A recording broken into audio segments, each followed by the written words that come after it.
Hello dear student, welcome to the YouTube channel केमथाट education. प्यारे बच्चों, आज हम सभी लोग नीट के टेस्ट सीरीज़ के बारे में, मतलब नीट का जो टेस्ट होता है जो हम अपने स्टूडेंटों का लेते हैं, उसका जो है हम लोग यहाँ पर डिस्कशन करने जा रहे हैं।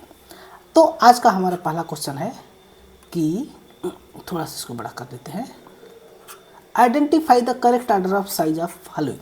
जो नीचे दिए गए हैं उसका आपको करेक्ट ऑर्डर बताना है। तब यहाँ पर आप लोग देख सकते हैं कि 5 प्रकार के एटम और आयन मिल करके हैं। सबसे पहला है आपका कैल्शियम Ca+2+, फिर potassium K+, Ar Cl- and S/2-। इतने प्रकार के हैं। अगर आप सभी लोग इसको अच्छे से ऑब्जर्व करें तो सभी के सभी क्या है, एक आइसो इलेक्ट्रॉनिक है ना। क्या है? Iso electronic. इसका मतलब होता है कि इसके पास इलेक्ट्रॉनों की संख्या सभी में सेम है। तो जब हम सभी लोग जानते हैं, जब इलेक्ट्रॉनों की संख्या सेम होता है उसके लिए अगर नंबर ऑफ प्लस चार्ज बढ़ेगा, तो रेडियस घटेगा, और यदि माइनस चार्ज बढ़ेगा, निगेटिव चार्ज बढ़ेगा, तो उसका रेडियस बढ़ेगा। ठीक है। तब इस केस में बहुत ही सिंपल तरीके से देख सकते हैं। यहाँ पर कैल्शियम में 2 प्लस, पोटेशियम में 1 प्लस, आर्गन में कोई भी प्लस नहीं, Cl में माइनस और सल्फर पर 2 माइनस। तो जिसके ऊपर 2 माइनस चार्ज है उसका सबसे ज़्यादा रेडियस होगा, फिर 1 माइनस, फिर न्यूट्रल वाले का, फिर K प्लस, फिर Ca/2+ हो जाएगा। यानी कि इसका आंसर कौन सा हो जाएगा? इस केस में इसका आंसर ए वाला हो जाएगा। ठीक है। कितना इजी क्वेश्चन था। नेक्स्ट क्वेश्चन दिया गया है, the correct electronegativity order is. इस केस में इलेक्ट्रोनिगेटिविटी का सबसे अच्छा ऑर्डर कौन सा है, ये चीज़ आपको बताना है। तो यहाँ पर इस क्वेश्चन को हम लोग बहुत ही आसानी से कर सकते हैं। देख सकते हैं इस केस में नाइट्रोजन का, आप सभी लोग को पता होना चाहिए कि नाइट्रोजन का इन चारों में से हमारे पास एलिमेंट कौन कौन से हैं?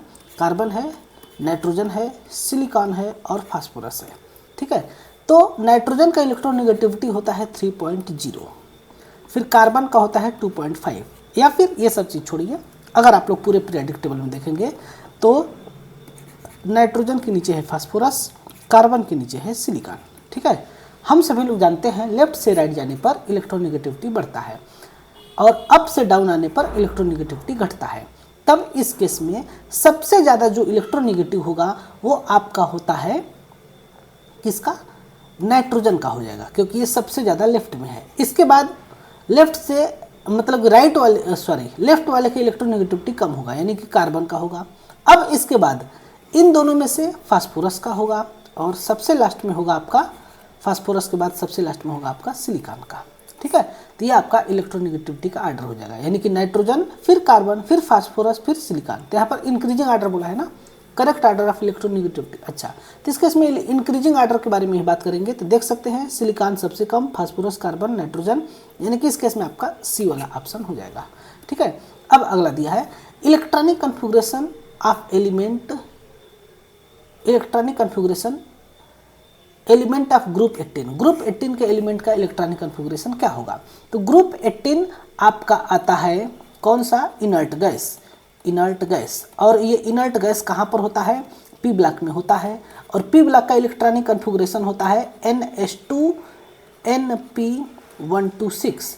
और पी ब्लॉक के लास्ट ग्रुप, यानी कि इनर्ट गैस का जो इलेक्ट्रॉनिक कन्फिगरेशन हो जाएगा वो हो जाएगा आपका NH2Np6 हो जाएगा, है ना।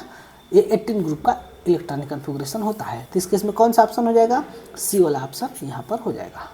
आया समझ में? कितना इजी क्वेश्चन था। अब हम लोग नेक्स्ट क्वेश्चन देखते हैं। Which of the following have highest electron affinity. ठीक है।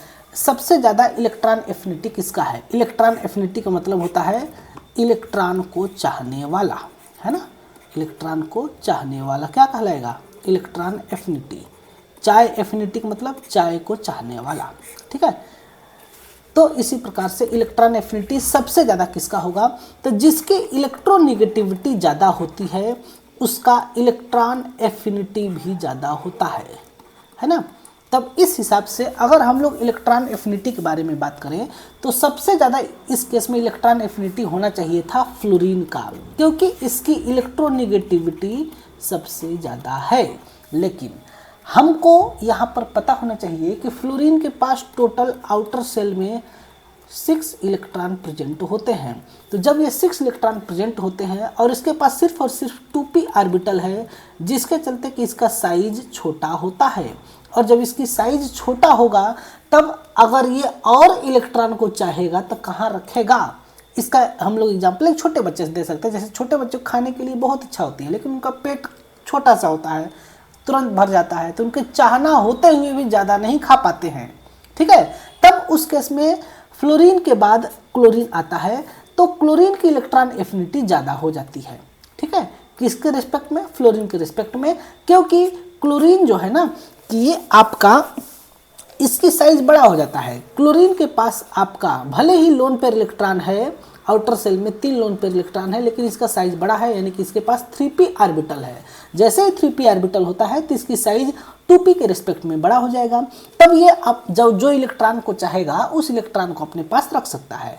यानी कि इस केस में सबसे ज़्यादा इलेक्ट्रॉन एफिनिटी होता है क्लोरीन का। अगर हम लोग इसमें ऑर्डर के बारे में बात करें तो ऑर्डर भी हम बहुत आसानी से बता सकते हैं। सबसे ज़्यादा क्लोरीन, फिर फ्लोरीन, फिर ऑक्सीजन, फिर नाइट्रोजन होगा। ठीक है ना, ये ऑर्डर होता है इलेक्ट्रॉन एफिनिटी का। अब अगला क्वेश्चन दिया है, ये क्वेश्चन जो है बहुत ही प्यारा क्वेश्चन है। द फॉर्मेशन ऑफ O पर 2- बनता है फ्रॉम ऑक्सीजन, है ना। The first is an exothermic, यानी कि जब पहला केस होता है, यानी कि देखिए हम इसको सर्कल के द्वारा बता रहे हैं। ये जो पहला वाला केस है ये हमेशा क्या होता है? एक्सोथर्मिक होता है। ये आपका नीट का PYQ का क्वेश्चन है।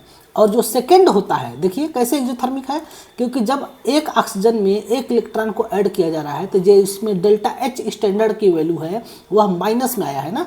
माइनस का मतलब इतनी एनर्जी रिलीज हो रही है।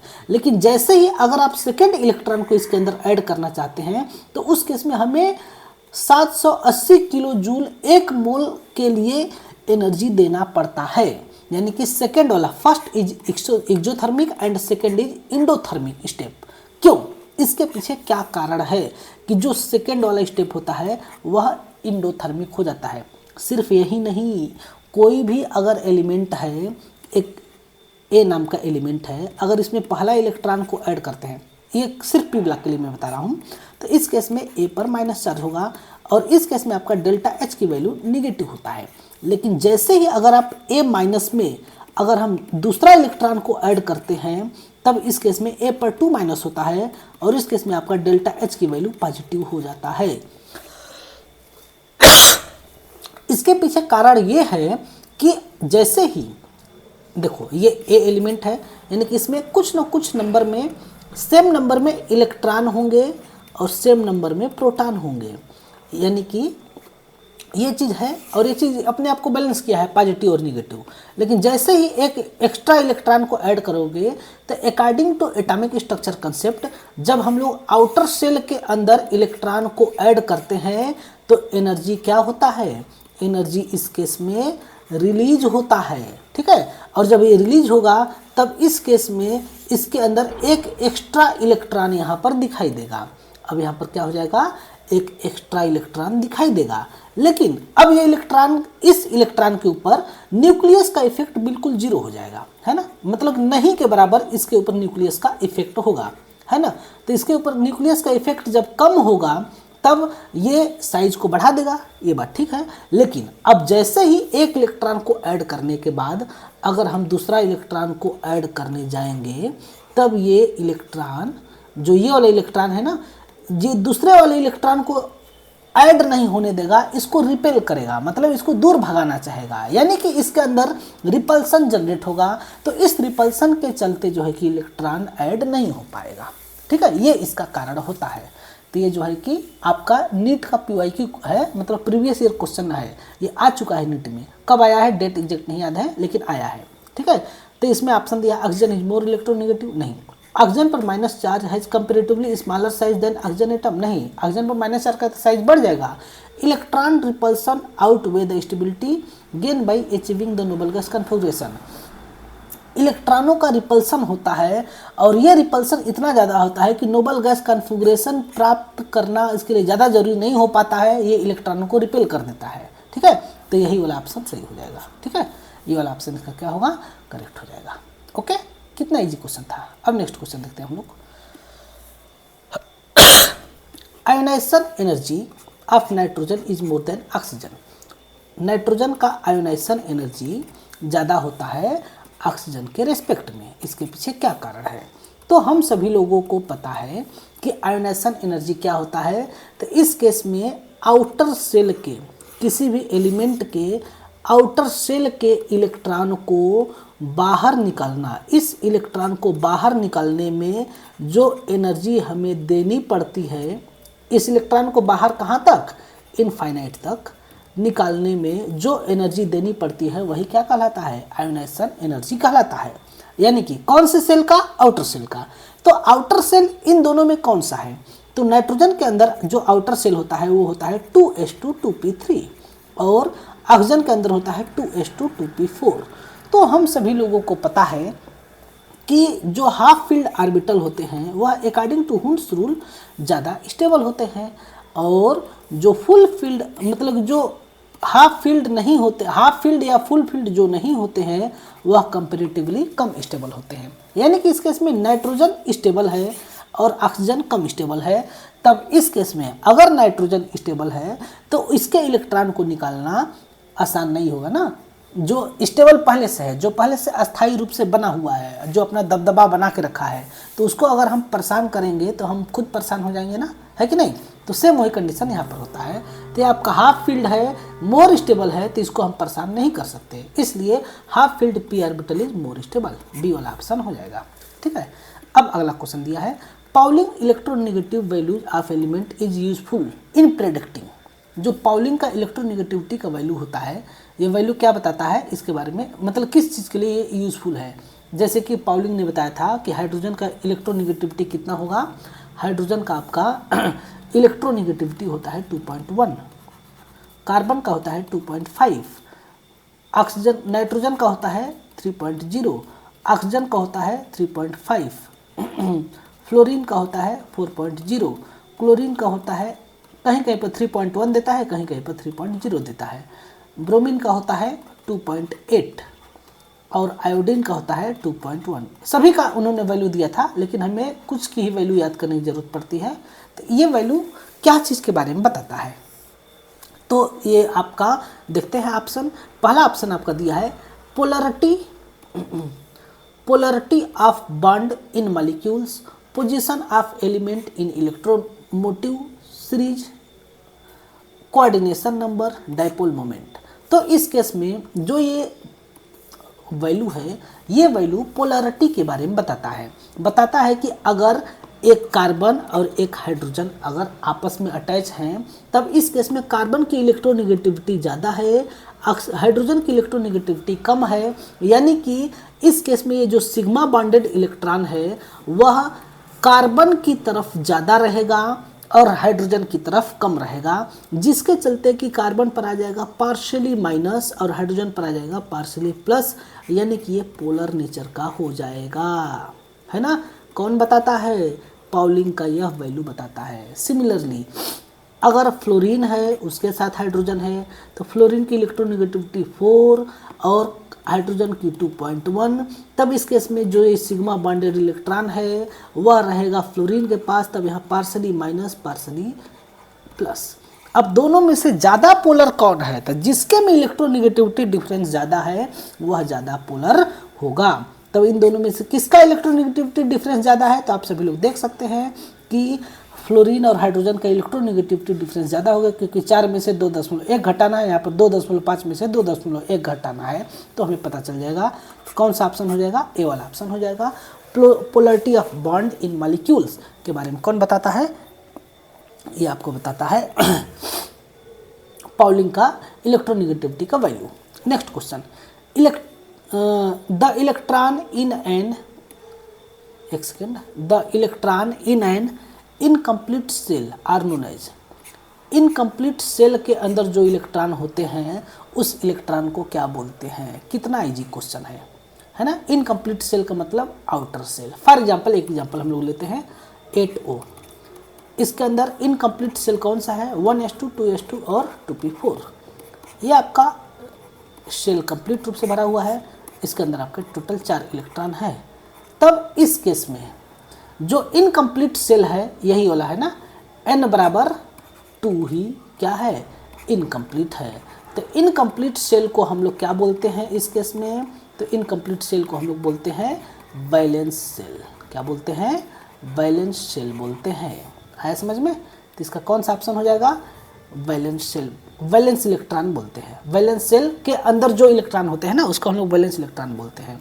अच्छा, तो इसके अंदर का इलेक्ट्रॉन इसको हम लोग क्या बोलेंगे, तो इसको हम लोग बोलते हैं कर्नल इलेक्ट्रॉन। ये भी ध्यान में रखेंगे, हो सकता है आगे पूछ ले। कर्नल इलेक्ट्रॉन यानी कि जो वैलेंस सेल के अंदर वाले सेल होते हैं उसको हम लोग कर्नल सेल या फिर उसके अंदर के इलेक्ट्रॉन को कर्नल इलेक्ट्रॉन बोलते हैं। आया समझ में। नेक्स्ट क्वेश्चन देखते हैं।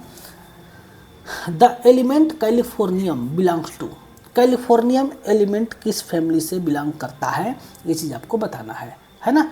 तब इस केस में जो कैलिफोर्नियम होता है वह आपका एक्टिनाइड सीरीज में होता है। ये एक इन्फॉर्मेटिव क्वेश्चन है जो कि आपको इसको पीरियोडिक टेबल देख करके बताना पड़ेगा। अगर एटॉमिक नंबर दिया रहता तो हम लोग कुछ रूल्स होते हैं उसका आधार बता सकते हैं, लेकिन इसको आपको बिना याद किए या बिना पीरियोडिक टेबल के हेल्प के नहीं बता पाएंगे। ये जो है कि आपका कैलिफोर्नियम एक्टिनाइड सीरीज का एलिमेंट है, इसमें बिलोंग करता है। अब नेक्स्ट क्वेश्चन 10 नंबर क्वेश्चन दिया है, कौन सा स्टेटमेंट गलत है ना। गलत पकड़ना है, इसमें सबके अंदर गलतियाँ पकड़ते हैं तो इसके अंदर भी पकड़िए। Metals are more than non metal, पूरे पीरियोडिक टेबल में मेटल ज़्यादा है नॉन मेटल कम है। हाँ ये बात सही है। पूरा S ब्लॉक, पूरा D ब्लॉक, पूरा F ब्लॉक और आधा से थोड़ा सा कम P ब्लॉक आपके मेटल है। तो ये बात आपका सही है, इसमें गलत बताना है ना। तो ये सही है मतलब ये ऑप्शन हमारा नहीं होगा। गलत ऑप्शन कौन सा है बताना है। देयर आर फ्यू मेटलाइड्स, हाँ मेटलाइड बहुत सही, बहुत ही कम है, यानी कि ये वाला ऑप्शन भी सही है, यानी कि ये हमारे क्वेश्चन का गलत है। थोड़ा सा कंफ्यूज हो गए मत होना।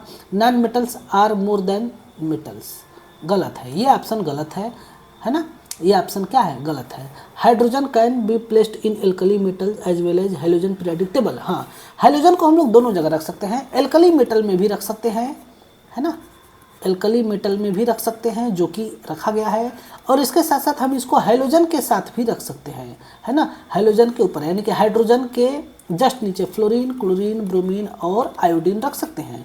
ऐसा क्यों कर सकते हैं, क्योंकि अगर हम यहाँ पर रखेंगे तो एक और इलेक्ट्रॉन मिल जाएगा इसको, तो ये हीलियम का न्यूक्लियस प्राप्त कर लेगा। इसको मिलता है तो ये प्राप्त करता है नियान का, इसको मिलता है तो प्राप्त करता है आर्गन का, इसको एक और इलेक्ट्रॉन मिलेगा तो प्राप्त करेगा क्रिप्टॉन, इसको और एक मिलेगा तो क्या प्राप्त करेगा जेनान, फिर रेडान, अग्निशान, ऐसे होता है चला जाता है।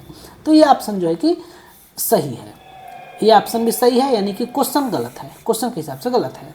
डी वाला ऑप्शन आपका क्या है, डी वाला ऑप्शन गलत है। क्यों गलत है, क्योंकि नॉन मेटल बोल रहा है ज़्यादा है, मेटल कम है, नहीं ये बात गलत है।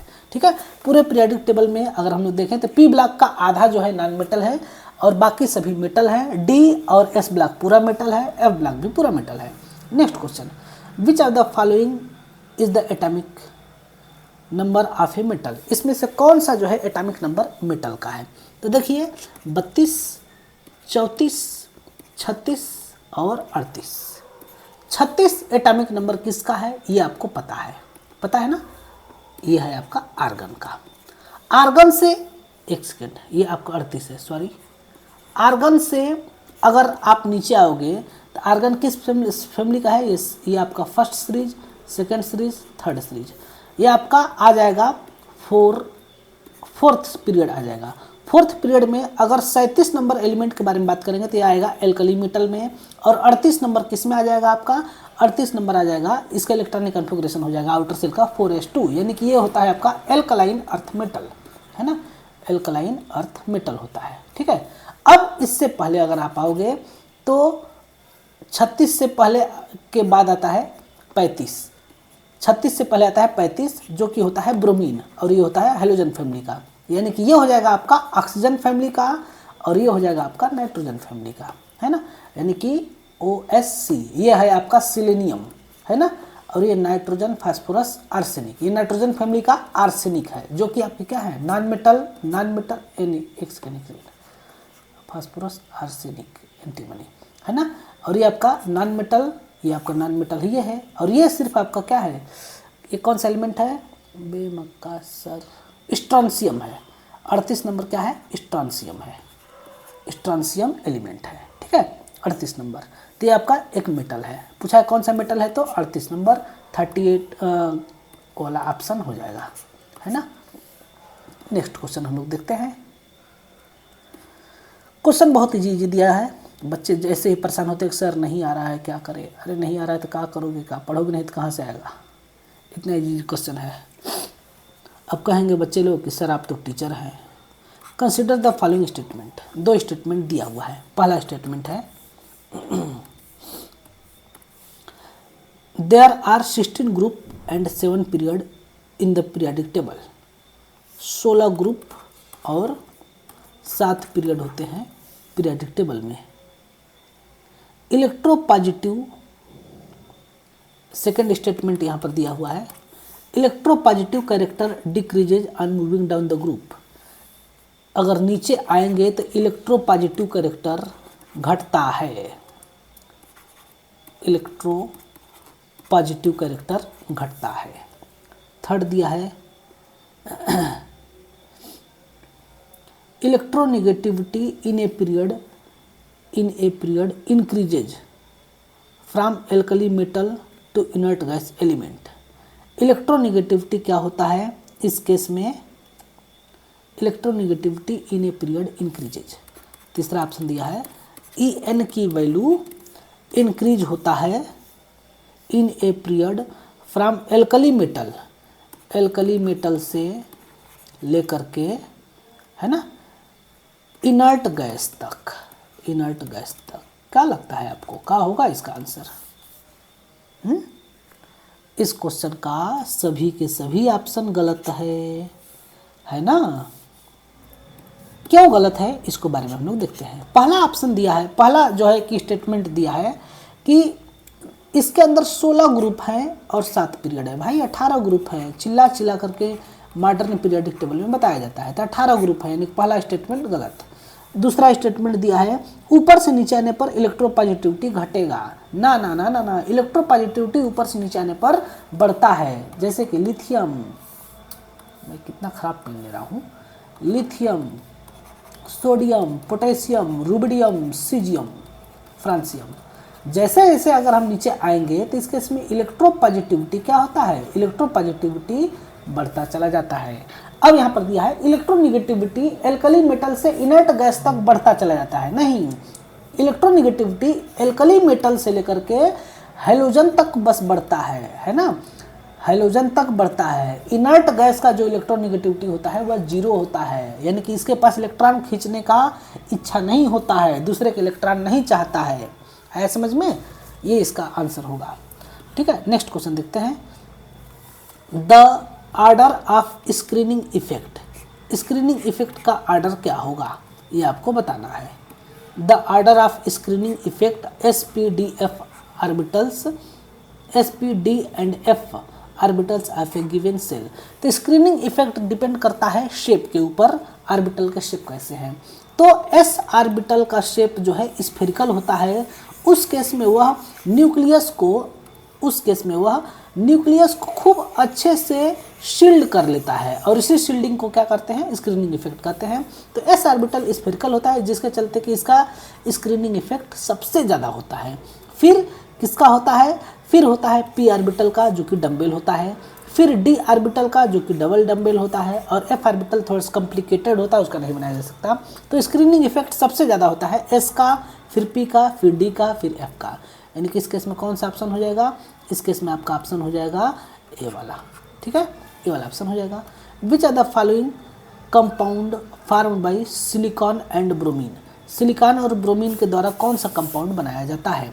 तो सिलिकॉन की वैलेंसी कितना होता है, 4, ब्रोमीन का इस केस में वैलेंसी हो जाएगा 1, यानी कि 1 सिलिकॉन से 4 ब्रोमीन लग जाएंगे, SiBr4 हो जाएगा। ठीक है ना, इस केस में ये वाला कंपाउंड आपका फॉर्म होगा। कितना इजी क्वेश्चन दिया था। Next question, pure covalent compound are soluble in, जो प्योर कोवैलेंट कंपाउंड होते हैं वह किसके अंदर सॉल्युबल होंगे, है ना। तो जो प्योर कोवैलेंट कंपाउंड होते हैं जैसे कि हाइड्रोजन और हाइड्रोजन, जैसे कि क्लोरीन और क्लोरीन, जैसे कि ब्रोमीन और ब्रोमीन, है ना। इस केस में ना तो कोई इलेक्ट्रॉन को खींच रहा है ना ही कोई दे रहा है, यानी कि इसमें जो हम पार्शली निगेटिव और पार्शली पॉजिटिव करते थे वो यहाँ पर हम नहीं कर सकते। जब नहीं कर सकते तब ये जो है क्या हो गया, ये आपका कंपाउंड हो गया नॉन पोलर नेचर का। और जब ये नॉन पोलर नेचर का होगा उस केस में यह किसके अंदर सॉल्युबल होगा, यह सॉल्युबल होगा नॉन पोलर सॉल्वेंट में, है ना। उस केस में सॉल्युबल किसके अंदर होगा, उस केस में सॉल्युबल होगा नॉन पोलर सॉल्वेंट में, है ना। Pure covalent compound non polar solvent में, ठीक है। और ऐसे covalent compound, pure covalent compound बनता ही है नॉन मतलब सेम एलिमेंट के साथ। जैसे अगर दूसरा एलिमेंट लाए, जैसे फॉर एग्जांपल HCl या फिर HF, तो इसके अंदर क्या हो गया, अब इसके अंदर आयनिक कैरेक्टर भी आ जाएगा, यानी कि पार्शली माइनस पार्शली प्लस और पार्शली माइनस और पार्शली प्लस। तब इस केस में ये आपका क्या हो जाएगा, ये आपका कोवैलेंट तो है लेकिन प्योर कोवैलेंट नहीं है, ये प्योर कोवैलेंट नहीं है, यह पोलर नेचर का आ गया। और जब ये पोलर नेचर हो गया तो उसके अंदर डिजॉल्व होगा जो पोलर सॉल्वेंट रखता है, जैसे कि वाटर के अंदर पोलरिटी होता है पार्शली प्लस पार्शली माइनस। तो HCl HF डिजॉल्व होंगे वाटर में, लेकिन H2 Cl2 Br2 ये सब डिजॉल्व होंगे नॉन पोलर सॉल्वेंट में, ठीक है। तो इस केस में कौन सा ऑप्शन हो जाएगा, बी वाला ऑप्शन होगा, ठीक है। लाइक डिजॉल्व लाइक थ्योरी एक क्लास 12 में आता है, सोल्यूशन चैप्टर, उसमें पढ़ना होता है, तो वहाँ पर हम लोग इसको देखेंगे अच्छे से। नेक्स्ट क्वेश्चन देखते हैं, p block element in which last electron enter in the s orbital of valence shell instead of p orbital. P block का कौन सा एलिमेंट है जिसका लास्ट इलेक्ट्रॉन इंटर करता है s ऑर्बिटल में न कि p ऑर्बिटल में। तो इस केस में कौन सा एलिमेंट होगा, तो ऑप्शन दिया है आर्सेनिक, फिर और Ga, और फिर no such element exist, not exist और हीलियम। तो देखिए एक्चुअली में यह क्वेश्चन जो है कि द्वंद्वात्मक है, कोई ना कोई तो एक ऑप्शन दिया ही जाएगा।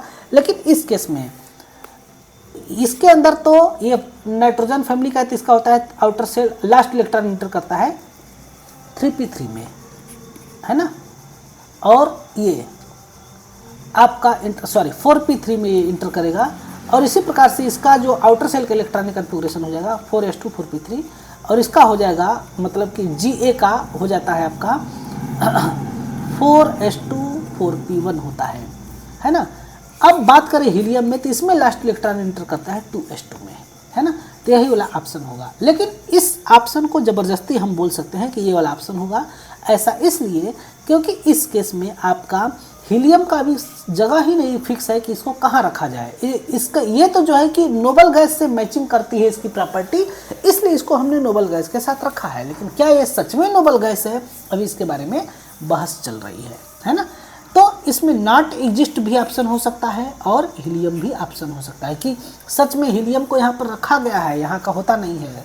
लेकिन टेस्ट का जो हमारा सोल्यूशन था उसमें हीलियम ऑप्शन दिया था, तो इसलिए आप लोग हीलियम को ही मान करके चलेंगे। फिलहाल में करंट सिचुएशन को देखते हुए हम हीलियम को मान के चलेंगे। भविष्य में एक क्वेश्चन गलत होता है, उस केस में हीलियम जो है ऑप्शन नहीं होगा, ठीक है। Next question, in the Mendeleev periodic table which are the following element instead of lower atomic lower atomic weight was placed after the element of higher atomic weight, thereby ignoring order of increasing atomic weight। क्या ये बोल रहा है, in Mendeleev periodic table which are the following element, कौन सा element instead of lower atomic weight के जगह पर रखा गया है, instead of lower atomic weight was placed after, यानी कि एटॉमिक वेट कम होने के बाद भी इसको बाद में रखा गया है was placed after higher atomic weight, thereby ignoring the increasing atomic weight। Atomic weight का आर्डर को इग्नोर करके ऐसा किया गया है। तो इसमें कौन सा एलिमेंट होगा? ठीक है, तो ये जो है कि आपके सामने क्वेश्चन है। तो इस केस में अगर हम लोग देखें तो ये जो क्वेश्चन है ना, मेंडलीफ का जो ओल्ड पीरियोडिक टेबल है वहाँ से क्वेश्चन है। इसमें देखा गया है इसमें कि जिसका एटॉमिक वेट कम है, उन्होंने बताया था कि एटॉमिक वेट के आधार पर एलिमेंट को उसके इंक्रीजिंग एटॉमिक वेट के आधार पर रखना है। लेकिन आपका जो आयोडीन नाम का एलिमेंट है, इसका एटॉमिक वेट लोअर होते हुए भी यह बाद में रखा गया है, और जिसका एटॉमिक वेट हायर था उसको पहले रखा गया है ना। तो ये जो है कि वहाँ से लिया गया क्वेश्चन है। ठीक है, तो इस चीज़ को हम लोग देख लेंगे, बहुत ज़्यादा इंपॉर्टेंट ये है नहीं इतना। ठीक है, अब हम लोग नेक्स्ट क्वेश्चन देखते हैं। Which has dipole moment zero, किसका डाइपोल मोमेंट जीरो होगा, है ना। ये आपका सामने क्वेश्चन है। डाइपोल मोमेंट जो है कि एक्चुअल में ये केमिकल बॉन्डिंग का कंसेप्ट है, इसमें आ गया है, तो कोई दिक्कत नहीं। यहाँ पर देखते हैं ये क्वेश्चन।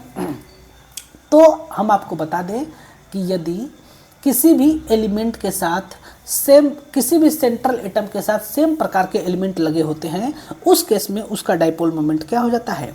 जीरो हो जाता है। जैसे कि ClF में डाइपोल मोमेंट फाइनाइट होगा, है ना, क्योंकि फ्लोरीन अपनी तरफ इलेक्ट्रॉन खींचेगा। PCl3 में भी आपका डाइपोल मोमेंट होगा, इसलिए डाइपोल मोमेंट होगा क्योंकि ये जो है इस प्रकार से स्ट्रक्चर नहीं रहता है, इसका स्ट्रक्चर हो जाता है पिरामिडल शेप में। स्ट्रक्चर के ऊपर बहुत ज़्यादा डिपेंड करता है डाइपोल मोमेंट। ठीक है, जिसके चलते क्लोरीन तो अपनी तरफ इलेक्ट्रॉनों को खींच रहे हैं, लेकिन इसके साथ साथ लोन पेयर भी इलेक्ट्रॉन को अपनी तरफ खींच रहा है, और जो लोन पेयर की खींचने की टेंडेंसी है वो बहुत ज़्यादा हो जाता है। ठीक है, लेकिन अगर हम लोग बात करें SiF4 का, तो सिलिकॉन टेट्राफ्लोराइड SiF4 में, तो इसके अंदर आपका एक भी लोन पेयर इलेक्ट्रॉन नहीं है, जिसके चलते कि यह टेट्राहेड्रल स्ट्रक्चर होते हुए भी इसके अंदर डाइपोल मोमेंट जीरो हो जाता है। ऐसे मॉलिक्यूल जिसके अंदर लोन पेयर इलेक्ट्रॉन न हो और जो साइड एटम हो वह एक जैसा हो, उस केस में उसका डाइपोल मोमेंट क्या हो जाता है? जीरो हो जाता है। तब इसमें साइड एटम की बात ही नहीं है, दो ही एटम है और दोनों डिफरेंट है, तो डाइपोल मोमेंट होगा। इसके अंदर सेम एटम है लेकिन इसके पास एक लोन पेयर इलेक्ट्रॉन है। इसी प्रकार से अगर हम लोग अगला देखें तो CFCl3 नहीं होता है, कुछ और नहीं, ठीक है, CFCl3 होगा। कार्बन, एक फ्लोरीन, दूसरा फ्लोरीन, तीसरा फ्लोरीन और चौथा फ्लोरीन है। इस केस में फ्लोरीन की इलेक्ट्रोनेगेटिविटी सबसे ज़्यादा हो जाएगा, जिसके चलते इलेक्ट्रॉनों को इधर खींचेगा। ये अपनी तरफ खींचेंगे, ये अपनी तरफ और ये अपनी तरफ, तो एक रिजल्टेंट डाइपोल आएगा, जिसके बारे में हम लोग इन फ्यूचर डिस्कस करेंगे। तो इस केस में आपका SiF4 का डाइपोल मोमेंट क्या हो जाएगा? जीरो हो जाएगा। ठीक है, अब नेक्स्ट क्वेश्चन हम लोग देखते हैं। The increasing order in bond results in, यदि बॉन्ड आर्डर, यदि बॉन्ड आर्डर का बढ़ेगा, यानी कि carbon single bond carbon, carbon double bond carbon और कार्बन ट्रिपल बॉन्ड कार्बन, अगर बॉन्ड आर्डर बढ़ता है उस केस में क्या होगा? यानी कि जब नंबर ऑफ बॉन्ड बढ़ेगा ना, तो उसी को हम लोग क्या बोलते हैं? बॉन्ड आर्डर बोलते हैं। इस केस में यदि आपका बॉन्ड आर्डर बढ़ता है ना, यदि यहाँ पर हम बता रहे हैं बॉन्ड आर्डर बढ़ेगा तो बॉन्ड लेंथ क्या होगा? घटेगा, और फिर बॉन्ड स्ट्रेंथ क्या होगा? बढ़ेगा, है ना, और बॉन्ड एनर्जी भी क्या होगा? बढ़ेगा। अब ऑप्शन देखते हैं क्या दिया है। जब इंक्रीजिंग हो रहा है bond order, decrease in bond length and increase in bond energy, इस केस में ए वाला ही ऑप्शन होगा और बाकी सब पढ़ने की जरूरत है नहीं, है ना। डिक्रीज इन बॉन्ड लेंथ गलत, नहीं, डिक्रीज इन बॉन्ड लेंथ और एनर्जी, बॉन्ड लेंथ और एनर्जी दोनों बढ़ता है, दोनों घटता है। इंक्रीज इन बॉन्ड लेंथ गलत गलत गलत, ए वाला ऑप्शन हो जाएगा। नेक्स्ट क्वेश्चन दिया है बॉन्ड स्ट्रेंथ ऑफ O पर 2 plus O2 O2 minus O2 पर 2 माइनस, किसका जो है बॉन्ड स्ट्रेंथ ज़्यादा होगा? यह क्वेश्चन गलत यहाँ पर दे दिया है, पीरियोडिक टेबल में क्वेश्चन नहीं देना चाहिए था। ठीक है, अब हमारे बच्चे लोग कहेंगे सर आप पेपर ठीक से नहीं निकालते हो। तो देखो, इस केस में बॉन्ड आर्डर के लिए एक ट्रिक होता है। वो ट्रिक क्या होता है कि जब किसी भी एटम का, यहाँ पर हम बना देते हैं नीचे, जब किसी भी एटम का अगर एटॉमिक नंबर 14 है, एटॉमिक नंबर अगर 14 है और इधर बढ़ेंगे 15, इधर बढ़ते चले जाएंगे, ठीक है, और 16, 17, 18, 19 और 20, ठीक है। इसी प्रकार से इधर भी बढ़ेंगे, मतलब घटेंगे 13, 14, 15, 16, फिर एक सेकेंड, सॉरी 13 के बाद 12 और 11 और 10, ठीक है। इस प्रकार से तब इसका बॉन्ड ऑर्डर क्या होता है, जिसका एलिमेंट का नंबर ऑफ इलेक्ट्रॉन यानी कि एटॉमिक नंबर का सम 14 होता है तो उसका बॉन्ड ऑर्डर 3 होता है। फिर एक एक करके घटता चला जाएगा, 2.5, 2.0 और 1.5, 1.0, 0.5 और 0। इसी प्रकार से इधर भी होता है। इधर कैसे हो जाएगा, अच्छा देखो इधर और आगे हम बढ़ाएंगे, 10 के बाद 9, 9 के बाद 8, ठीक है। इधर भी इसी प्रकार से 3 से एक एक घटता चला जाएगा, 2.5, 2.0, 1.5, 1.0, 0.5 और इसके बाद फ्री हो जाएगा 0, ठीक है।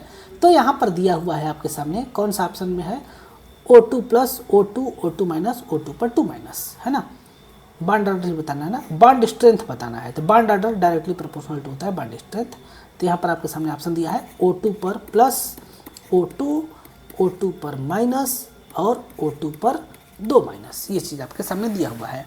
तो O2 पर प्लस का मतलब होता है, देखो ऑक्सीजन के पास कितने इलेक्ट्रॉन होते हैं, 16, है ना। तो जब 16 इलेक्ट्रॉन होंगे तब इसका बॉन्ड ऑर्डर कितना हो जाएगा, इस केस में इसका बॉन्ड ऑर्डर हो जाएगा 2.0, जो कि यहाँ पर दिया हुआ है। O2 पर 2 प्लस का मतलब 1 प्लस 4 यानी कि 1 इलेक्ट्रॉन रिमूव हो गया, तब इसके अंदर बॉन्ड ऑर्डर हो जाएगा 2.5। O2 पर माइनस का मतलब 17 इलेक्ट्रॉन, 17 इलेक्ट्रॉन का मतलब 1.5 और O2 पर 2 माइनस का मतलब 18 इलेक्ट्रॉन, यानी इसका बॉन्ड ऑर्डर 1.0 हो जाएगा। यानी कि यह है आपका बॉन्ड ऑर्डर, है ना, यह है आपका बॉन्ड ऑर्डर।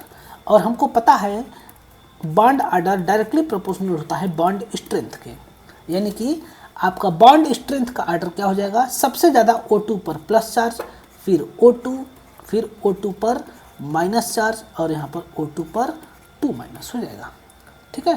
तो कौन सा ऑप्शन होगा हम लोग देख सकते हैं इस केस में, यहाँ पर दिया हुआ है O2 पर plus, O2, O2 minus, O2 पर 2 माइनस, यानी कि इस केस में आपका 20 का बी वाला ऑप्शन हो जाएगा।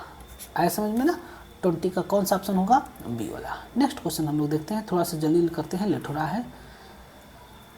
इन 1800 only X element were known where X refer to. 1800 ईस्वी तक केवल जो है कि एक्स तक एलिमेंट खोजे गए थे, केवल एक्स तक एलिमेंट खोजे गए थे, तो वो एक्स नंबर कौन सा होगा। तो ये क्वेश्चन जो है कि कुछ औचित्य नहीं है इस क्वेश्चन का, लेकिन दे दिया गया है तो हम आपको बता देते हैं। सन 1800 तक जो है केवल 31 एलिमेंट खोजे गए थे, है ना, बाद में फिर और एलिमेंट खोजे गए थे, है ना। 1865 तक आपके सामने 63 और एलिमेंट खोजे जा चुके थे, तो ये सब बात की बात है। तो इसमें जो है कि आपका क्या हो जाएंगे, आपके 31 ऑप्शन हो जाएगा।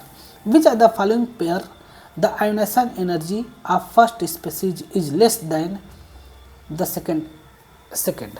किस पेयर में फर्स्ट आयोनाइजेशन एनर्जी कम होता है और सेकेंड वाला ज़्यादा होता है, ये आपको बताना है। Which are the pair, nitrogen phosphorus, beryllium पर 2 प्लस और बेरिलियम, N और N पर माइनस और सल्फर फास्फोरस। क्या ऑप्शन दिया है, in which are the following pairs the ionisation energy of first species, पहले स्पीशीज का आयोनाइजेशन एनर्जी कम होगा और दूसरे वाले का ज़्यादा होगा, ये आपको बताना है, ठीक है। तो देखिए दोनों हाफ फील्ड है, लेकिन इसमें इसकी साइज़ कम है। हाँ सर एक मिनट, जब इसकी साइज़ कम है तब इस केस में आपका ये क्या हो जाएगा, इसकी आयोनाइजेशन, पहले वाले ऑप्शन में नाइट्रोजन का आयोनाइजेशन एनर्जी ज़्यादा होगा फास्फोरस से, क्योंकि नाइट्रोजन सेकंड पीरियड में है, फास्फोरस थर्ड पीरियड में है। इस केस में बेरिलियम पर 2+ यानी कि हीलियम का न्यूक्लियस प्राप्त कर लिया है, जिसके चलते कि अब इसका आयोनाइजेशन एनर्जी बहुत ज़्यादा हो जाएगा बेरिलियम से, यानी कि इस केस में पहले वाले का ज़्यादा दूसरे वाले कम, इसमें भी पहले वाले का ज़्यादा दूसरे वाले कम। इस केस में नाइट्रोजन है, नाइट्रोजन पर माइनस चार्ज है, नाइट्रोजन का मतलब ये हाफ फील्ड है, और जब ये हाफ फील्ड है तो इसकी एनर्जी क्या हो जाएगा, ज़्यादा हो जाएगा। ये माइनस चार्ज है तो यहाँ से एक इलेक्ट्रॉन को निकालना आसान होगा। अब इस केस में एक सल्फर है और एक फास्फोरस है। सल्फर का होता है 3p4 और फास्फोरस का 3p3। तो 3p3 हाफ फील्ड है, और जब ये हाफ फील्ड है तब यहाँ से इलेक्ट्रॉन को निकालना कठिन होगा और 3p4 से निकालना आसान होगा, यानी कि सल्फर का आयोनाइजेशन एनर्जी कम, फास्फोरस का ज़्यादा, यानी कि इस केस में पहले वाले का आयोनाइजेशन एनर्जी कम और दूसरे वाले का ज़्यादा, यानी कौन सा ऑप्शन हो जाएगा, डी वाला ऑप्शन हो जाएगा। ठीक है, डी वाला ऑप्शन हो जाएगा। Next question, the covalent compound HCl has polar character.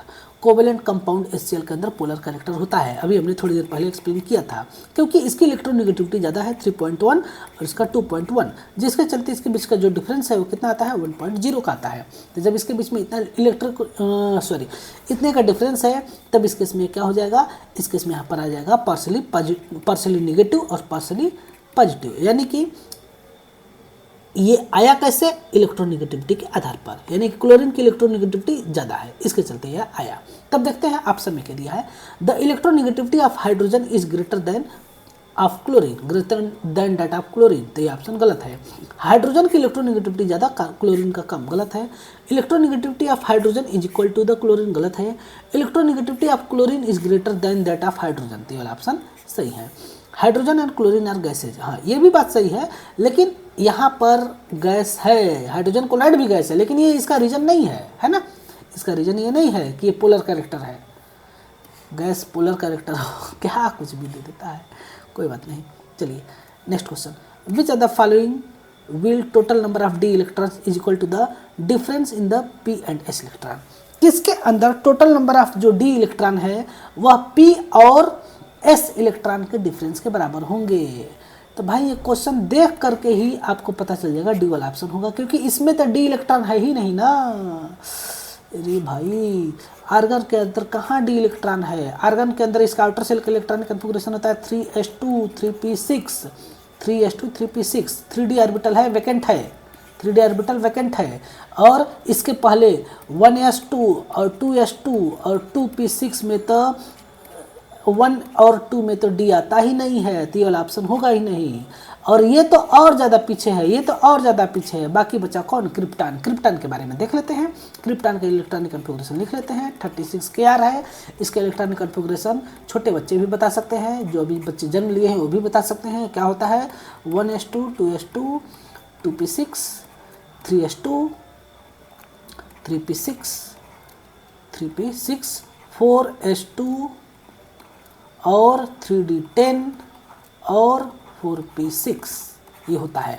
तब किसके बीच में पूछ रहा है कि डी में कितने इलेक्ट्रॉन है, यहाँ पर 10 इलेक्ट्रॉन है। पूछ रहा है कि p ऑर्बिटल के इलेक्ट्रॉन और s ऑर्बिटल के इलेक्ट्रॉन का डिफरेंस बताओ, और ये 10 के बराबर आना चाहिए। इसका कहने का मतलब ये है, क्वेश्चन को पढ़ सकते हो। तो p में कितने इलेक्ट्रॉन है, 10 मतलब 6 और 6 यानी कि 18 इलेक्ट्रॉन है, और इसमें कितने हैं, 2 2 2 और 2, 1 सेकेंड, हाँ ठीक है। तब इसमें कितने इलेक्ट्रॉन है, 8 इलेक्ट्रॉन है ना, यानी कि दोनों घटाएंगे तो कितना आ जाएगा, 10 आ जाएगा। ठीक है, 10 इलेक्ट्रॉन हो जाएगा।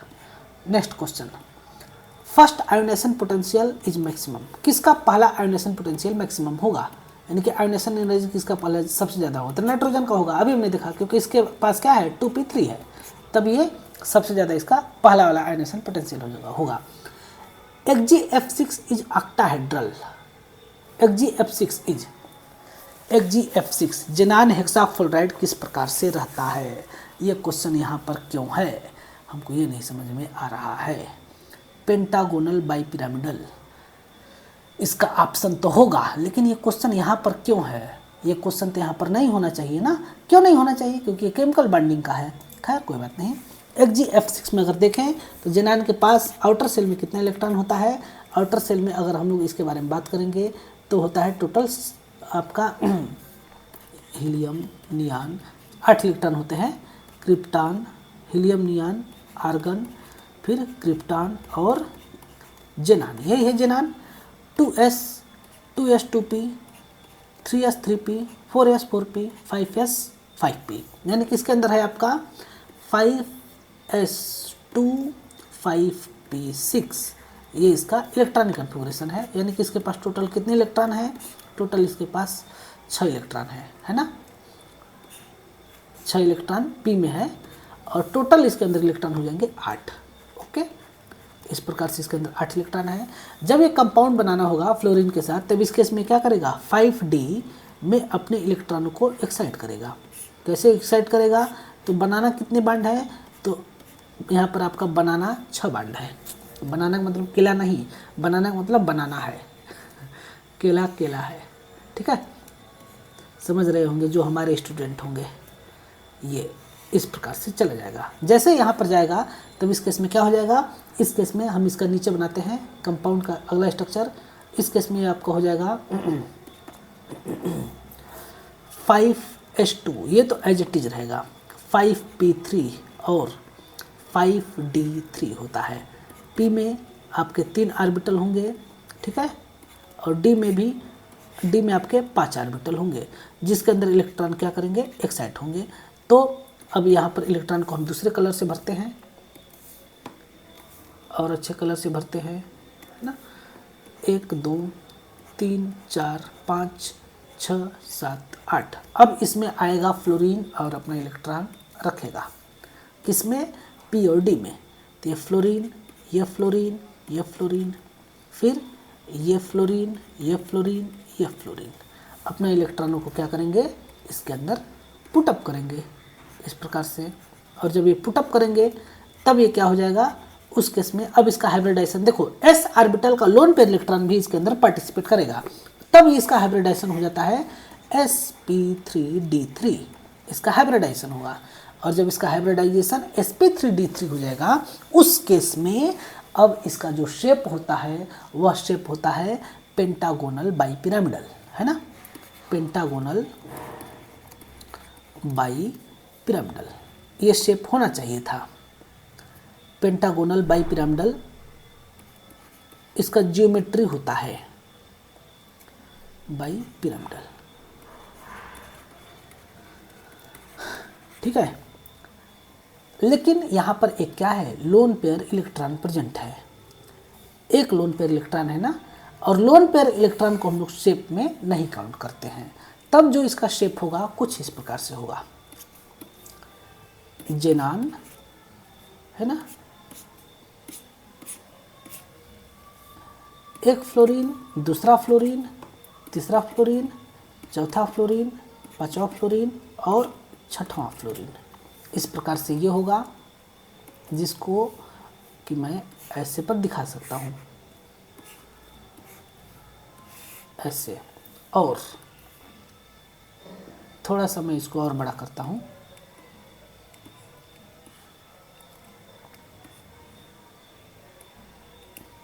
इसको और नीचे तक ले जाता हूँ, फ्लोरीन, ठीक है। ये इस प्रकार से रहेगा, इसमें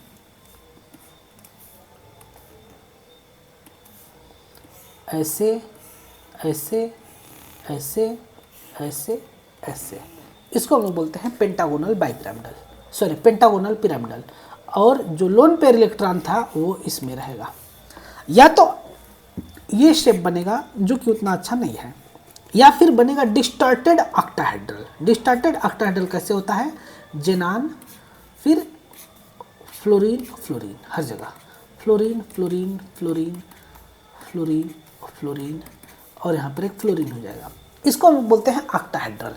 लेकिन एक लोन पेयर यहाँ पर है, तो ये लोन पेयर आने के चलते एक फ्लोरीन कोई थोड़ा सा टिल्ट हो जाएगा, इधर हो जाएगा, तब इसको हम लोग क्या बोल देंगे? डिस्टॉर्टेड ऑक्टाहेड्रल बोलते हैं, ठीक है। लेकिन ऑप्शन में दिया है आपका पेंटागोनल पिरामिडल, तो वही वाला हम लोग ऑप्शन टिक करेंगे, ठीक है। नेक्स्ट क्वेश्चन देखते हैं, थोड़ा सा ज़्यादा हो गया। Which are the following which is the general electronic configuration of coinage metal? उसका इलेक्ट्रॉनिक कन्फिगरेशन बताइए जिससे कि कॉइन बनता है ना। तो कॉइन किससे बनता है? तो हमें पता है कि डी ऑर्बिटल से बनता है। डी ऑर्बिटल के एलिमेंट से, और किससे, कॉपर फैमिली से, है ना, कॉपर CuAgAu से, कॉपर, सिल्वर और गोल्ड से बनता है। तो इसका इलेक्ट्रॉनिक कन्फिगरेशन क्या होता है, इसका इलेक्ट्रॉनिक कन्फिगरेशन होता है NH2 N-1D और 1D9, ये इसका जनरल इलेक्ट्रॉनिक कन्फिगरेशन होता है। ठीक है, तो कौन सा इस केस में क्वेश्चन हो जाएगा, इस केस में कौन सा ऑप्शन हो जाएगा, तो डी वाला इस केस में ऑप्शन हो जाएगा। आया समझ में, इसका जनरल इलेक्ट्रॉनिक कन्फिगरेशन ये हो जाएगा।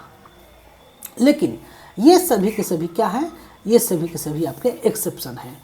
तो जब ये एक्सेप्शन है तो उस केस में NS में से इलेक्ट्रॉन निकल करके N-1 में चला जाता है, यानी कि तब इसका इलेक्ट्रॉनिक कन्फिगरेशन जो होगा वो होता है आपका NS1 और N-1D10 होता है। ठीक है, क्योंकि ये सब के सब क्या है, एक्सेप्शन है। तो इसका जो एक्चुअल इलेक्ट्रॉनिक कन्फिगरेशन हो रहा है उसको हम लोग देखेंगे। ठीक है, अब देखिए next question, increasing order of ionization energy, sulphur, phosphorus और आर्सेनिक। सल्फर ऑक्सीजन फैमिली का, फास्फोरस नाइट्रोजन फैमिली का और आर्सेनिक भी आपका नाइट्रोजन फैमिली का है। लेकिन इस केस में आर्सेनिक जो है कि फास्फोरस के नीचे है, नाइट्रोजन, फास्फोरस और आर्सेनिक। तो इस केस में आपका आर्सेनिक नाइट्रोजन से नीचे है, तब सबसे ज़्यादा आपका आयोनाइजेशन एनर्जी होगा फास्फोरस का, इसलिए क्योंकि ये जो है कि आपका हाफ फील्ड ऑर्बिटल रखता है। ठीक है, और इसके बाद फिर होता है आपका सल्फर का। क्यों सल्फर का होगा, क्योंकि सल्फर फास्फोरस के बगल में है और लेफ्ट साइड में है, जिसके चलते कि इसकी इलेक्ट्रोनेगेटिविटी ज़्यादा हो जाएगी, मतलब कि इसके पास वो क्या कहते हैं, इफेक्टिव न्यूक्लियर चार्ज ज़्यादा होगा, जिसके चलते आएगा फिर लास्ट में आएगा आर्सेनिक। यानी कि आपका सबसे ज़्यादा आयोनाइजेशन एनर्जी होगा फास्फोरस का, फिर फास्फोरस, फिर सल्फर और फिर आर्सेनिक हो जाएगा। ठीक है, नेक्स्ट क्वेश्चन दिया है, which are the following pairs has both member from same group of the periodic table. इसमें से कौन सा जो पेयर है वह सेम ग्रुप के हैं। तो देखिए इस केस में बेरिलियम और मैग्नीशियम, बेरिलियम और मैग्नीशियम सेकंड ग्रुप के हैं, है ना, सेकंड ग्रुप के हैं। बेरिलियम नहीं जी, मैग्नीशियम और बेरियम। ठीक है, मैग्नीशियम और बेरियम आपके सेकंड ग्रुप के हैं, और मैग्नीशियम यहाँ पर सेकंड ग्रुप का और कॉपर यहाँ पर आपका 11th नंबर ग्रुप का, 11th ग्रुप का है। यहाँ पर मैग्नीशियम सेकंड ग्रुप का और पोटेशियम फर्स्ट ग्रुप का है। ठीक है, magnesium second, potassium, sodium first group का। तो कौन सा ऑप्शन हो जाएगा, ए वाला ऑप्शन यहाँ पर देखने को मिलता है। ठीक है, ए वाला ऑप्शन यहाँ पर हो जाएगा। नेक्स्ट क्वेश्चन के बारे में हम लोग देखते हैं, डिस्कस करते हैं। The element which have lowest ionization energy, किसकी आयोनाइजेशन एनर्जी की वैल्यू सबसे लो होगा। ठीक है, तब इस केस में देखोगे तो आपको ऑटोमेटिक पता चल जाएगा इसके इलेक्ट्रॉनिक कन्फिगरेशन से। P3 हाफ फील्ड है ना, P6 और P5, यहाँ पर 3s1। 3s1 का मतलब ये कौन सा है, यह है आपका एल्कली मेटल है, और एल्कली मेटल का आयोनाइजेशन एनर्जी क्या होता है, सबसे लो होता है, यानी कि बी वाला इस केस में ऑप्शन हो जाएगा। बहुत इजी क्वेश्चन है। ठीक है ना, इसके बाद फिर कौन होगा, ये होगा, फिर आपका 2p3 2p6, फिर 2p6 होगा, फिर नहीं 2p6 का आपका सबसे ज़्यादा आयोनाइजेशन एनर्जी होगा, 2p3 फिर 2p6 होगा। यानी कि इस केस में अगर हम ऑर्डर के बारे में बात करें तो सबसे कम आयोनाइजेशन एनर्जी होगा बी का, फिर डी का, फिर ए का और लास्ट में सी का। ये होता है आयोनाइजेशन एनर्जी का इस केस में order. Next question, variable valency is characteristic of, किसका कैरेक्टरिस्टिक है, नॉन मेटेलिक एलिमेंट का। नॉन मेटेलिक एलिमेंट का कैरेक्टरिस्टिक क्या है, वेरिएबल वैलेंसी। ये आपका वेरिएबल वैलेंसी शो करते हैं, जैसे कि आप लोग देख सकते हैं सल्फर हो गया, फास्फोरस हो गया, है ना, क्लोरीन हो गए, ब्रोमीन हो गए, आयोडीन हो गए। ट्रांजिशन एलिमेंट उतना नहीं शो करता है, एक सेकेंड आपका ट्रांजिशन एलिमेंट भी तो शो करते हैं ना, है ना, ट्रांजिशन एलिमेंट भी आपके वेरिएबल बैलेंस शो करता है। नॉन मेटेलिक एलिमेंट भी तो शो करते हैं, एल्कली मेटल नहीं शो करता है, नोबल गैस नहीं करता, लेकिन आपके ट्रांजिशन एलिमेंट तो वेरिएबल बैलेंस शो करता है। और इसका शो करने का रीज़न है क्योंकि इसके पास क्या है, वैकेंट डी ऑर्बिटल होते हैं, ट्रांजिशन एलिमेंट शो करेगा, है ना। ट्रांजिशन एलिमेंट आपका पक्का शो करता है ट्रांजिशन मेटल, क्योंकि इस केस में D1 से लेकर के D9 तक आपके ऑर्बिटल, D10 तक आपके एलिमेंट होते हैं, D10 तक इलेक्ट्रॉनों को भरे जाते हैं, तब ये शो करेगा। और जितने ज़्यादा अनपेयर्ड इलेक्ट्रॉन होंगे उतने ज़्यादा ये जो है कि इलेक्ट्रॉनों को रिमूव करेगा, और जब इलेक्ट्रॉनों को रिमूव करेगा तो उस केस में आपका वो वैलेंसी के अंदर कन्वर्ट होता जाएगा। तो इस केस में सी वाला ऑप्शन हो जाएगा। नॉन मेटेलिक एलिमेंट जरूरी नहीं है, जैसे कि सभी के सभी नहीं शो करते, जैसे कि नाइट्रोजन, ऑक्सीजन, कार्बन, है ना, फ्लोरीन, ये सब वेरिएबल वैलेंसी नहीं शो करते हैं। लेकिन इसके नीचे नाइट्रोजन के नीचे फास्फोरस है, सिलिकॉन नहीं करेगा, सल्फर है और क्लोरीन है, ये शो करेगा, लेकिन ऊपर के नहीं शो करेंगे, नहीं कर रहे हैं ना, यानी कि सभी के सभी नॉन मेटेलिक नहीं करेंगे, कुछ ही नॉन मेटल ऐसा करते हैं। खैर बात की बात है। अब देखते हैं कि किसका हाइब्रिडाइजेशन sp3 नहीं है। तो इस केस में SF4 का हाइब्रिडाइजेशन sp3 नहीं होगा, क्योंकि इस केस में अभी भी एक लोन पेयर इलेक्ट्रॉन है। सल्फर इसका जो है सीसॉ स्ट्रक्चर होता है, फ्लोरीन फ्लोरीन फ्लोरीन फ्लोरीन और एक लोन पेयर इलेक्ट्रॉन होता है। यहाँ पर एक लोन पेयर इलेक्ट्रॉन होगा, तब इस केस में इसका हाइब्रिडाइजेशन होता है sp3d होता है। ठीक है, इसको हम लोग नेक्स्ट चैप्टर में पढ़ेंगे। तो इस केस में 32 का बी हो जाएगा। थोड़ा सा लेट हो रहा है हमें, है ना, इसलिए हम थोड़ा फास्ट गति से बता रहे हैं। वीडियो भी शायद 1 घंटे के आसपास का हो गया है। The angle between overlapping s orbital and p orbital, जो s ऑर्बिटल है और एक p ऑर्बिटल है, इसके बीच में अगर ओवरलैपिंग होगा तो कितना एंगल बनना चाहिए? तो ये एंगल 180 डिग्री का होना चाहिए, है ना। अगर आपके पास एक s ऑर्बिटल यहाँ है और दूसरा p ऑर्बिटल को ऐसे ओवरलैपिंग करा दोगे तब ये नहीं होगा, है ना, ये वाला ओवरलैपिंग नहीं माना जाएगा। 180 डिग्री का बॉन्ड एंगल होना चाहिए। 33 क्वेश्चन का ये वाला ऑप्शन हो जाएगा। ओके, अगला question, which are the following units used frequently in atomic radii. Atomic radii को बताने के लिए क्या चीज प्रयोग करते हैं? तो यहाँ पर पिकोमीटर का प्रयोग किया जाता है। ठीक है ना, एटॉमिक रेडियाई किलोमीटर में बताओगे, सेंटीमीटर, मीटर नहीं, पिकोमीटर। पिकोमीटर का मतलब 10⁻⁻12 मीटर, है ना, इसमें बताया जाता है।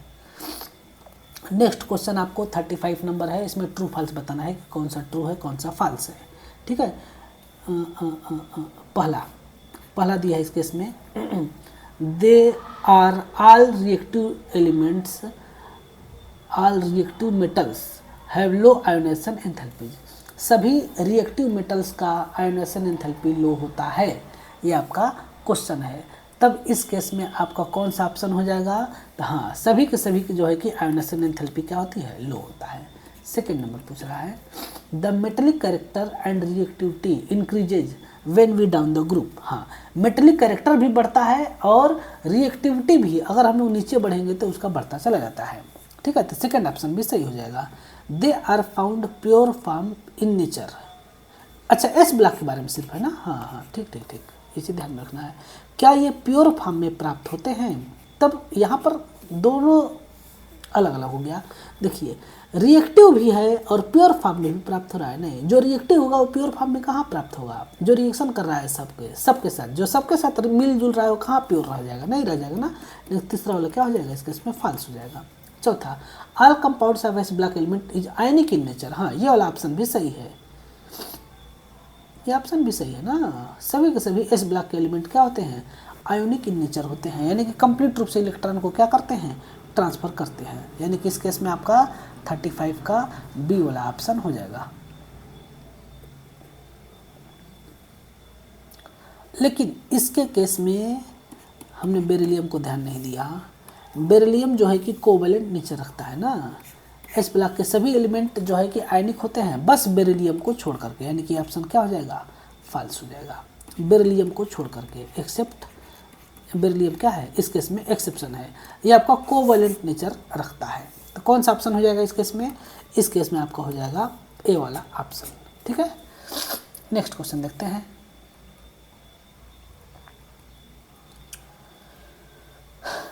विच does not use sp3 hybridization in its bonding. कौन सा इसमें से sp3 हाइब्रिडाइजेशन नहीं यूज करता है बॉन्डिंग के केस में? तब इस केस में 36 का क्वेश्चन का आंसर हो जाएगा इस केस में ए वाला। ठीक है ना, BeF3 पर माइनस चार्ज का हाइब्रिडाइजेशन sp2 होता है, न कि sp3 होता है ना। यहाँ पर sp2 होगा, यहाँ पर ये आपका होगा sp3, ये भी होगा sp3 और ये भी होगा आपका sp3, ठीक है। तो इसमें कौन सा क्वेश्चन हो जाएगा, 36 का ए वाला ऑप्शन जो है कि नहीं होगा, इसका हाइब्रिडाइजेशन sp2 होता है। कैसे होता है उसको हम लोग बाद में देखेंगे, या फिर जो बच्चे जानते हैं वो जानते होंगे, जो नहीं जानते हैं उनके लिए बाद में हम समझा देंगे। The period number in the periodic table correspond to, the period number in the periodic table correspond to the a principal quantum number n of the element. Here a refers to, a क्या चीज़ के बारे में बताता है, period number correspond to the periodic table correspond to the a principal quantum number. Here a refers to, a क्या होगा, ए यहाँ पर हाईएस्ट होगा ना, यानी कि जो पीरियड नंबर होता है वो क्या करता है, वह आपके हाईएस्ट प्रिंसिपल क्वांटम नंबर के बताता है, उस एलिमेंट के, उन सभी एलिमेंट के हाईएस्ट नंबर के बारे में बताता है, यानी कि हाईएस्ट प्रिंसिपल क्वांटम नंबर के बारे में बताता है, ठीक है। क्वेश्चन नंबर नेक्स्ट देखते हैं, ये आपके सामने दिया गया है, इसमें पूछ रहा है क्या, arrange the increasing order of electron gain enthalpy, electron gain enthalpy के इंक्रीजिंग ऑर्डर में बताना है इसको। तब यहाँ पर आप लोग देख सकते हैं, ये आपका है नियॉन, ये है आपका ऑक्सीजन, ये है आपका कौन सा सोडियम है, और ये वाला है आपका फ्लोरीन, है ना। तो इसके इंक्रीजिंग ऑर्डर में इसका इलेक्ट्रॉन गेन एंथैल्पी के बारे में बताना है। तो यहाँ पर हमें ध्यान में रखना है, इलेक्ट्रॉन गेन एंथैल्पी नियॉन का होता है 0, क्योंकि वो तो इलेक्ट्रॉन लेना ही नहीं चाहेगा ना। क्यों नहीं लेना चाहेगा, क्योंकि इस केस में इसकी फुल ऑर्बिटल है। तो सबसे ज़्यादा आपका इलेक्ट्रॉन गेन एंथैल्पी किसका हो जाएगा, तो सबसे ज़्यादा इलेक्ट्रॉन गेन एंथैल्पी होता है आपका फ्लोरीन का, है ना, फ्लोरीन, फिर आता है ऑक्सीजन, फिर आएगा तब सोडियम, फिर आएगा आपका नियॉन, है ना, ये होगा। यानी कि फ्लोरीन किस में है, डी में, फिर है आपका ऑक्सीजन किस में है, बी में, फिर है आपका सोडियम सी में, है ना, सोडियम आपका है सी में, और इसके बाद फिर है आपका नियॉन किस में है, ए में, है ना। तो ए सी बी डी कौन सा ऑप्शन हो जाएगा इस केस में, तो इस केस में आपका ऑप्शन हो जाएगा ए वाला, ठीक है, ये वाला ऑप्शन हो जाएगा। नेक्स्ट क्वेश्चन देखते हैं, atomic number of silver, silver का एटॉमिक नंबर यहाँ पर दिया गया है, कितना दिया गया है, तो यहाँ पर सिल्वर का एटॉमिक नंबर दिया गया है 46।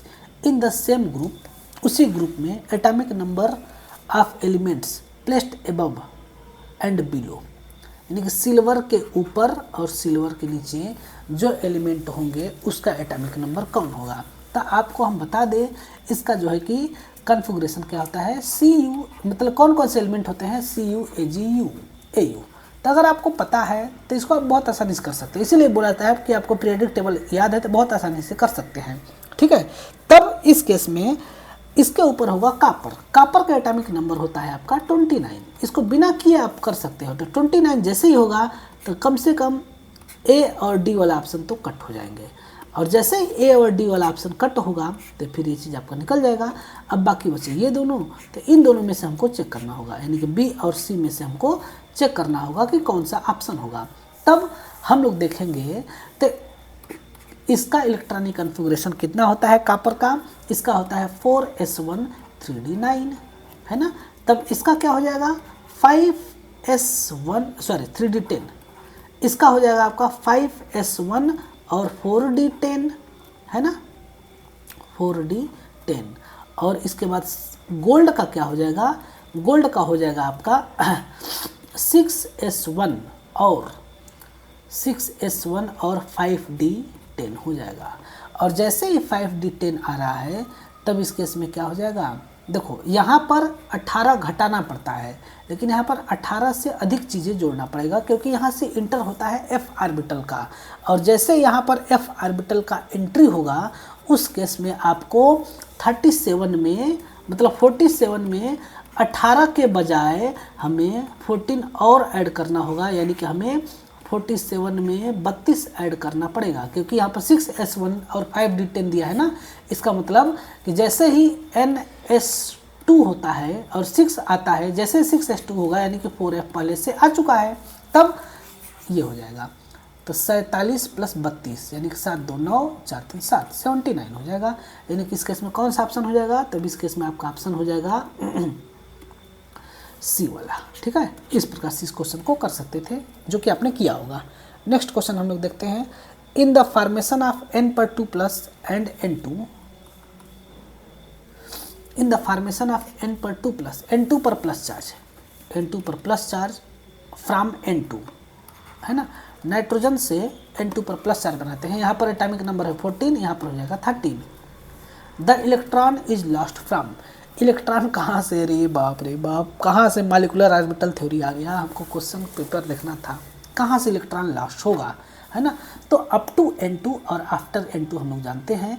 तो देखो उसके हिसाब से हमें मॉलिक्यूलर ऑर्बिटल पिक्चर बनाना होगा।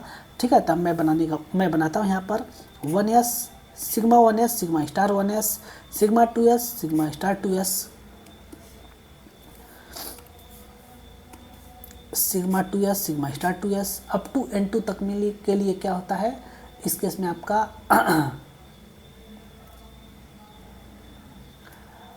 π2py π2pz सिग्मा 2pz ये होता है। ठीक है, और यहाँ पर ऐसे π*2py π*2pz और सिग्मा स्टार 2pz होता है। ठीक है, अब यहाँ पर इलेक्ट्रॉनों को अब इसके अंदर हम भरेंगे, है ना। कैसे इलेक्ट्रॉन भरते हैं, तो उसको भरने के लिए पहले हम लोग ऐसे बना लेते हैं, है ना।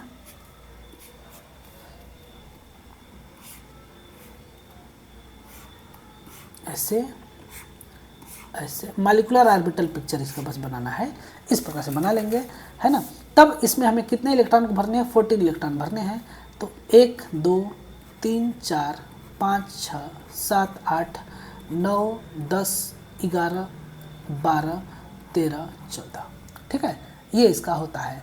इसको हम लोग बोलते हैं सिग्मा 1s, इसको बोलते हैं सिग्मा स्टार 1s, इसको बोलते हैं सिग्मा 2s, और इसको हम लोग लास्ट में बोलते हैं सिग्मा स्टार 2s। इसको बोलते हैं π2py और इसको बोलते हैं π2pz, इसको बोलते हैं सिग्मा 2s। ठीक है, नहीं सिग्मा 2px इसको बोलते हैं। तो जो नाइट्रोजन था ये इसका नाइट्रोजन का है। अब जब से नाइट्रोजन पर 2+ करेंगे तो कहाँ से इलेक्ट्रॉन को निकालेंगे, तो हम निकालेंगे जो इलेक्ट्रॉन, वो इलेक्ट्रॉन कौन सा निकलेगा, तो उसके इसमें ये वाला इलेक्ट्रॉन निकालेंगे जो ग्रीन कलर से मैंने सर्कल किया है। तो ये इलेक्ट्रॉन कहाँ पर है, ये इलेक्ट्रॉन है आपका सिग्मा 2px में, है ना। तो जब ये सिग्मा 2px में है तो ये वाला इलेक्ट्रॉन निकलेगा। तो कौन सा इलेक्ट्रॉन निकलेगा, सिग्मा ऑर्बिटल का, है ना। ए वाला ऑप्शन हो जाएगा, 40 का ए वाला ऑप्शन हो जाएगा।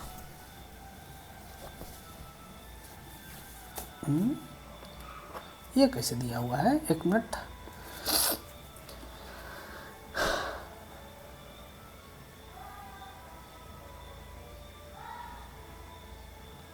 यही वाला होना चाहिए, यही वाला होता है, सही दिया गया है। इस केस में जो इलेक्ट्रॉन निकलेगा वो कहाँ से निकलेगा, सिग्मा 2px से, यानी कि कौन सा ऑप्शन हो जाएगा, इस केस में ए वाला ऑप्शन हो जाएगा। ठीक है ना। नेक्स्ट क्वेश्चन देखते हैं, the orbital of same energy level providing most efficient overlapping. जो ऑर्बिटल का जब सेम एनर्जी लेवल होता है तब उस केस में वह जो है कि मोस्ट एफिशिएंट सबसे अच्छा ओवरलैपिंग दिखाता है।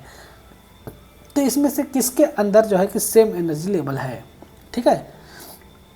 तब यहाँ पर हम लोग देखेंगे तो sp2 और sp3 है, तो सबसे अच्छा ओवरलैपिंग किसके अंदर होगा। तब इसके अंदर अगर हम लोग देखें तो sp के अंदर 50% s कैरेक्टर और 50% p कैरेक्टर है।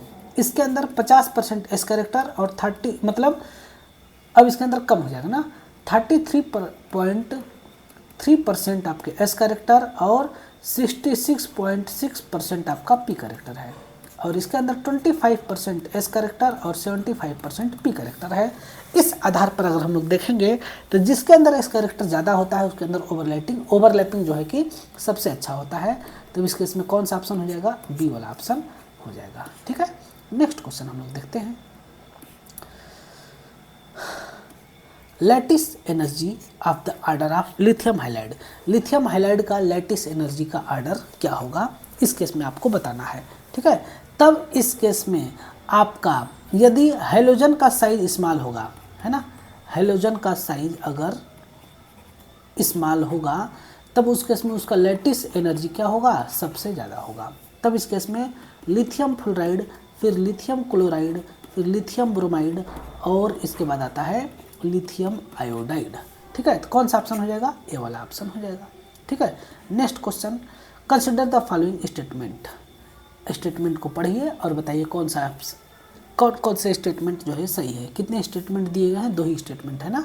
तब इसके आधार पर हम लोग इसको बता सकते हैं बहुत ही आसानी से। पहला स्टेटमेंट दिया गया है, discovery of inert gases later in did not disturb periodic arrangement, ठीक है। इनर्ट गैस एलिमेंट बाद में खोजा गया और इसने पीरियडिक टेबल को डिस्टर्ब नहीं किया। नहीं।